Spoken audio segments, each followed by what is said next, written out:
Hey guys, this is Varsha and welcome to VSP classes. आज हम लोग शुरू करने जा रहे हैं यूपी टीजीटी पीजीटी 2021 से हिंदी सब्जेक्ट में पहला चैप्टर।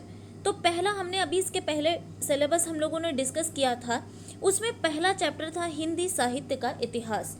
तो आज हम शुरुआत करेंगे हिंदी साहित्य के इतिहास से। ये आपके आने वाले एग्जाम जैसे टीजीटी पीजीटी नेट यूपीएसआई और जूनियर टीचर में बहुत ही हेल्प करने वाला है ये वीडियो।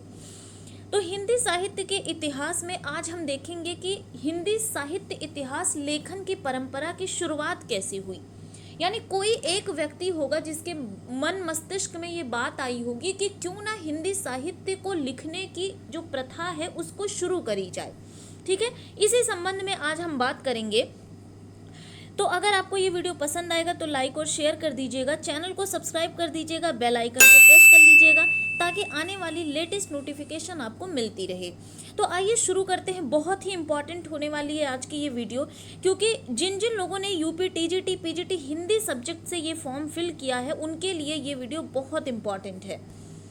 आइए देखते हैं हिंदी साहित्य इतिहास लेखन की परंपरा।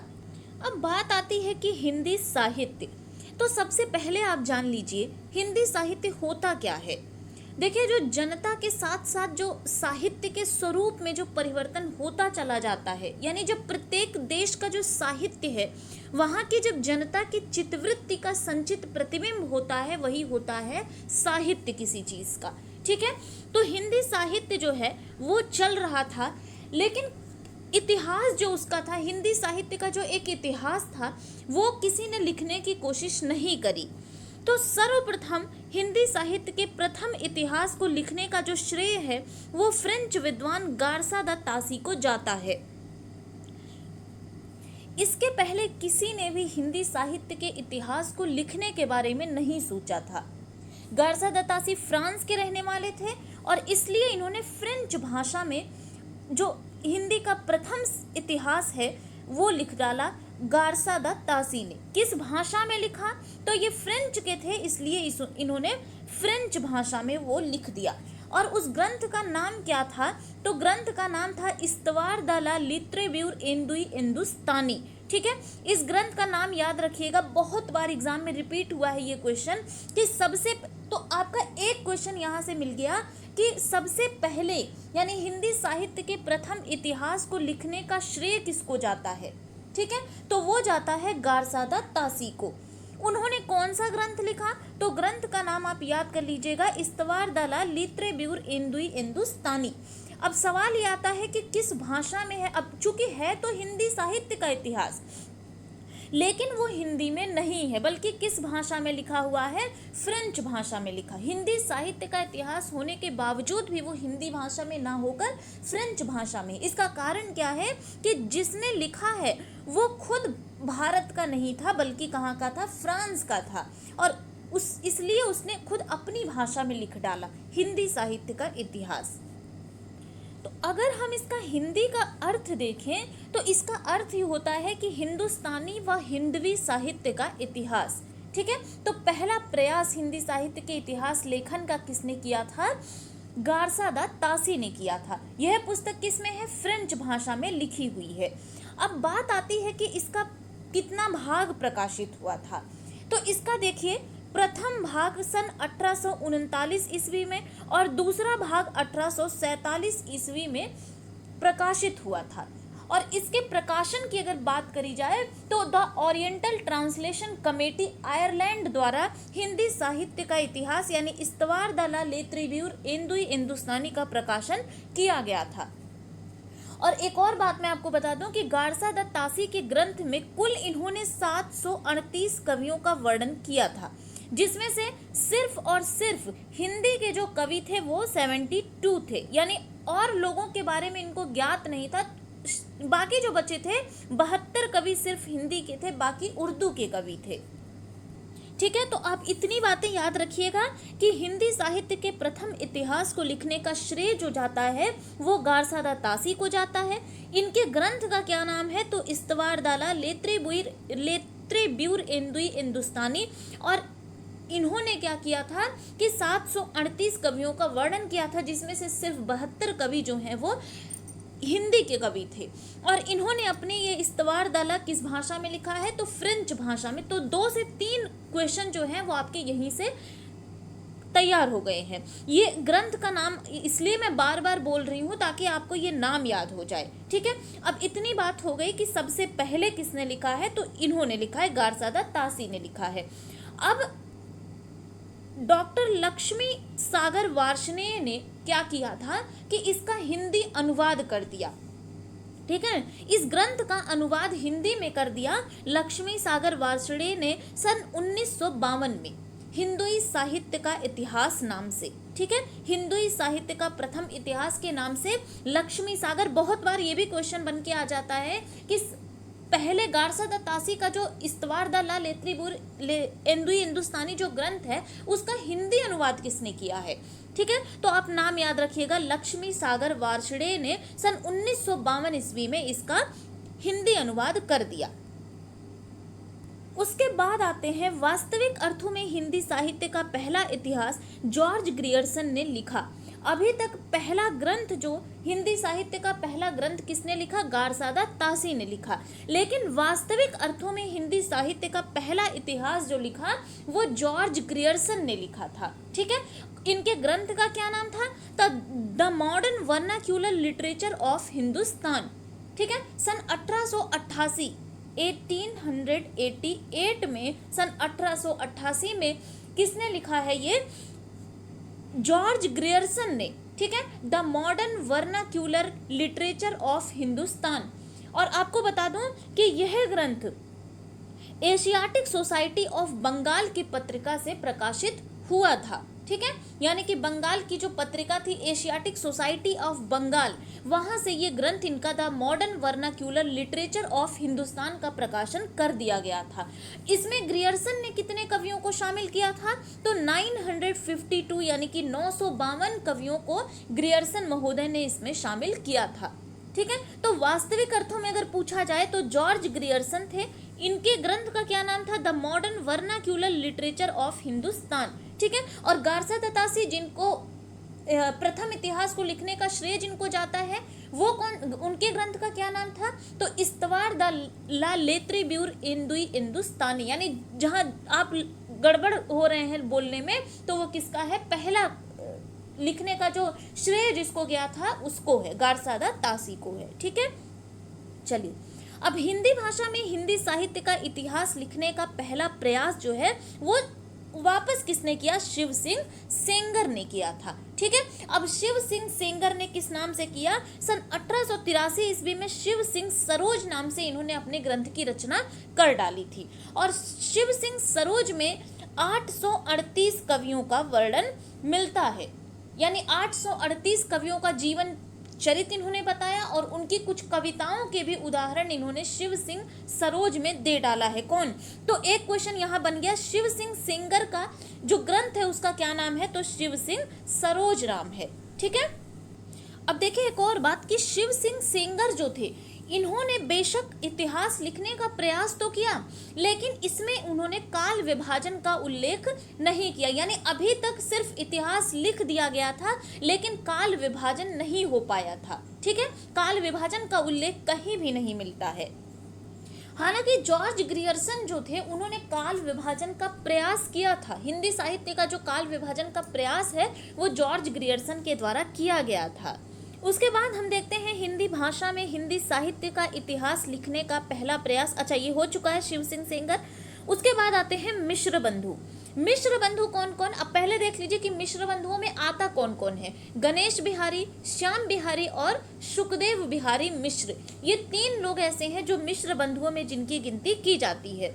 तो सन 1913 ईस्वी में इन्होंने मिश्र बंधु विनोद नाम से एक इतिहास ग्रंथ लिख डाला, ठीक है। ये भी जो है 3 भागों में इसका भी प्रकाशन हुआ और इसमें 4551 कवियों का वर्णन किया जाता है, ठीक है। 4551 या 91 कहीं कहीं मिल जाता है आपको।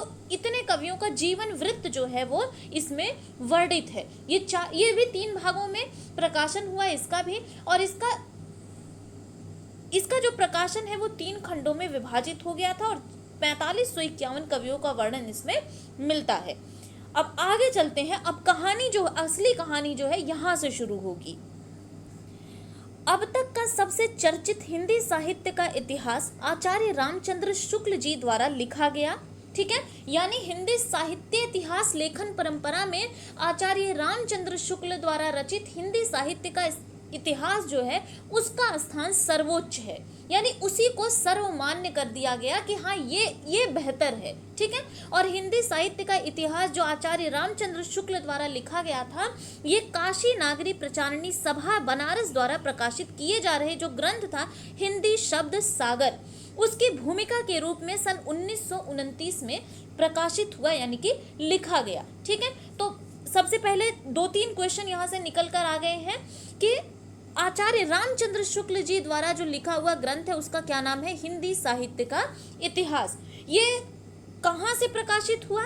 तो काशी नागरी प्रचारणी सभा द्वारा। ठीक है, हिंदी शब्द सागर की भूमिका के रूप में कब प्रकाशित हुआ? सन 1929, यानी जो रामचंद्र शुक्ल ने जो लिखा था हिंदी साहित्य का इतिहास, उसका प्रकाशन कब हुआ था? 1929 में हुआ था। ठीक है, अब इनमें क्या था, इन्होंने 1000 कवियों और लेखकों को इसमें शामिल किया था। यानी जो रामचंद्र शुक्ल जी ने लिखा था हिंदी साहित्य का इतिहास, इसमें कुल 1000 कवियों और लेखकों को इन्होंने शामिल किया था, और 1940 में इसे काशी नागरी प्रचारणी सभा बनारस द्वारा हिंदी साहित्य का इतिहास नाम से प्रकाशित करा दिया गया था। ठीक है, तो सर्वप्रथम आचार्य रामचंद्र शुक्ल ने साहित्य इतिहास को क्या किया कि आलोचनाओं से पृथक किया और एक तथा अपने विकासवादी एवं वैज्ञानिक दृष्टिकोण का परिचय दे दिया। किसकी रचना करके?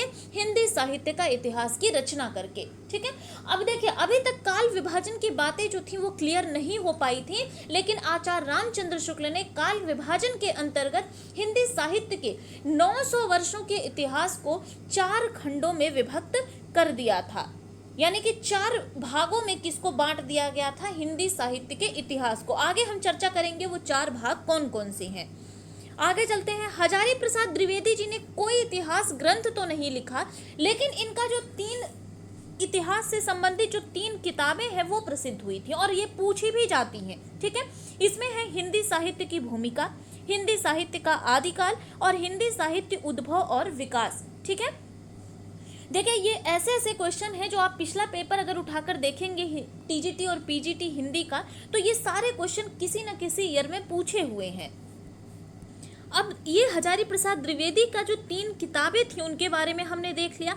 अब आते हैं कि और विद्वानों ने जो इतिहास ग्रंथ लिखा है उसके बारे में देख लेते हैं, यानी अन्य इतिहास संबंधी ग्रंथ किसने किसने और क्या क्या लिखा हुआ है। तो देखिए, सबसे पहले हिंदी भाषा और साहित्य को किसने लिखा है? बाबू श्याम सुंदर दास ने लिखा है। ठीक है, ये पूछा हुआ क्वेश्चन है, हिंदी भाषा और साहित्य को किसने लिखा है? बाबू श्याम सुंदर दास ने लिखा है। और उसके बाद है हिंदी काव्यधारा। हिंदी काव्यधारा किसने लिखा है? राहुल सांकृत्यायन। यही राहुल सांकृत्यायन जिनको घुमक्कड़ी की उपाधि मिली है। ठीक है, हिंदी साहित्य का अतीत किसने लिखा है? तो विश्वनाथ प्रसाद मिश्र ने लिखा है। हिंदी साहित्य की कहानी प्रभाकर माचवे ने लिखी है। ठीक है, हिंदी भाषा और साहित्य श्याम सुंदर दास जी ने लिखा है। आगे चलते हैं हम। रीति काव्य की भूमिका। अब रीति काव्य की भूमिका डॉक्टर नगेंद्र ने लिखा है। हिंदी साहित्य किसने लिखा है? तो डॉक्टर धीरेन्द्र वर्मा ने लिखा है। ठीक है, धीरेन्द्र वर्मा ने विभिन्न विद्वानों के सहयोग से क्या लिखा है? हिंदी साहित्य नामक इतिहास ग्रंथ का संपादन कार्य पूरा किया है। ठीक है, और आपको बता दूं कि इस ग्रंथ में संपूर्ण हिंदी साहित्य को 3 कालों में, यानी 3 कालों में इन्होंने विभाजित किया है, आदिकाल, मध्यकाल और आधुनिक कालों में। ठीक है, उत्तर भारत की संत परंपरा किसने लिखी है? तो डॉक्टर परशुराम चतुर्वेदी जी ने। और हिंदी भाषा और साहित्य का इतिहास किसने लिखा है? हरिऔध ने लिखा है। आगे चलते हैं।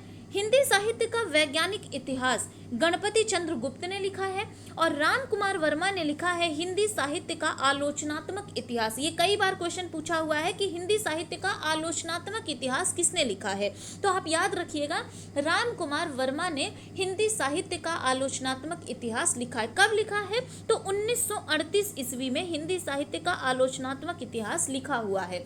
अब राम कुमार वर्मा ने ही देखिए, और यहाँ से कुछ और बातें सीख लेते हैं। राम कुमार वर्मा ने स्वयंभू को, जो कि अपभ्रंश के सबसे पहले कवि हैं, तो राम कुमार वर्मा ने इनको हिंदी का प्रथम कवि माना था। ठीक है, राम कुमार वर्मा ने किसको, स्वयंभू को हिंदी का प्रथम कवि माना है। उसके बाद देखिए अभी तक जो है वो रामचंद्र शुक्ल का जो हिंदी साहित्य का इतिहास है वो भी वही सर्वमान्य है और उसी को आधार बनाकर आज भी हम वही पढ़ते चले आ रहे हैं। तो उसमें आचार्य रामचंद्र शुक्ल ने अपने साहित्य इतिहास को 4 भागों में बांट दिया है, ठीक है, यानी इसका काल विभाजन कर दिया है किसने, रामचंद्र शुक्ल ने, ठीक है। तो हालांकि बहुत सारे लोगों ने काल विभाजन किया है जिसमें डॉक्टर जॉर्ज ग्रियर्सन भी हैं, ठीक है, बहुत सारे लोग हैं जिसने जो है काल विभाजन करने का जिसने प्रयास किया, मिश्र बंधुओं ने भी काल विभाजन किया है, लेकिन जो माना जाता है वो रामचंद्र शुक्ल के द्वारा काल विभाजन माना जाता है। इन्होंने काल एवं प्रवृत्ति दोनों के आधार पर दोहरा नामकरण किया है, ठीक है, जिसमें से प्राथमिकता केवल प्रवृत्ति आधार को मिल गई है, ठीक। तो इन्होंने जो रामचंद्र शुक्ल ने जो काल विभाजन किया उसको देख लेते हैं। आदिकाल या वीरगाथा काल 1050 से 1375, ठीक है, पूर्व मध्यकाल या फिर भक्ति काल 1375 से 1700 तक, उत्तर मध्यकाल या फिर रीतिकाल 1700 से 1900 तक, और आधुनिक काल या फिर गद्य काल 1900 से अब तक, ठीक है। तो ये है रामचंद्र शुक्ल के द्वारा जो इतिहास को 4 भागों में विभाजित कर दिया गया है। तो 1050 विक्रम संवत से 1375 विक्रम संवत, तो ठीक है, ऐसे बांट दिए। हालांकि राम कुमार वर्मा ने भी इसको 3 भागों में बांटा, सबने अलग अलग तरीके से बांटा, लेकिन हम मानकर कौन सा चलते हैं, रामचंद्र शुक्ल को।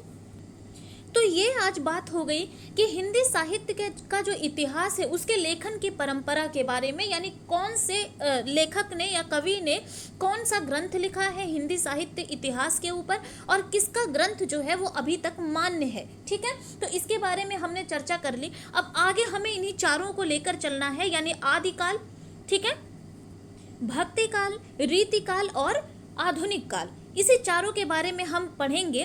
तो नेक्स्ट सेशन में हम बात करेंगे आदिकाल के बारे में। आदिकाल के बारे में कौन कौन सी रचनाएं हुई हैं हम उसको देखेंगे, और आदिकाल के बारे में यानी आदिकाल का नामकरण कैसे हुआ।